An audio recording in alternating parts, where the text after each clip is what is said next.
भगवान् कसम बनाउनु त मलाई फुर्सद नै बनाएको दर्शन दादा ह्यान्डसम हुनुको पनि लिमिट हुन्छ नि भगवानले मलाई बनाउने समय पनि तपाईमै खर्चेको हो कि जस्तो लाग्छ कहिलेकाहीँ त ओइ बाडे के भयो किन फर्काउँछस् दादा आज मौसमले नि च्यालेन्ज गर्दैछ दोहोरी जाउँ न के भनिसिन्छ दादा जान त मन थियो नि बाडे तर आज अलि पैसाको छैन हौ लक्ष्मी माता खल्तीमै हुँदा हुँदै के टेन्सन लिइसिन्छ दादा हजुरको साथी ती डाक्टरले नानीलाई कल गरेछ न रमाइलो हुन्छ नि दादा पैसामा पैसा रूपमा रूप रमाइलोमा रमाइलो ठिकै भन्नुहोस् पछि है त कल गर्छु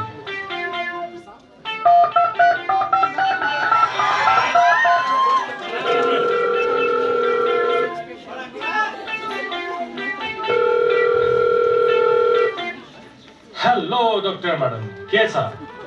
मलाई ठिक छ धेरै दिनपछि सम्झ्यौ त के छ तिमीलाई कता गायब भयो मलाई पनि ठिकै छ हौ यसो निमन्त्रणा दिन कल गरेको नि तिमीलाई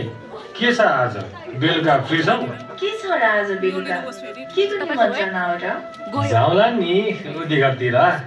गलबन्दी च्यातियो के भन्छ फ्री त फ्री नै छु हुन्छ नि जाऊ न त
भयो साथी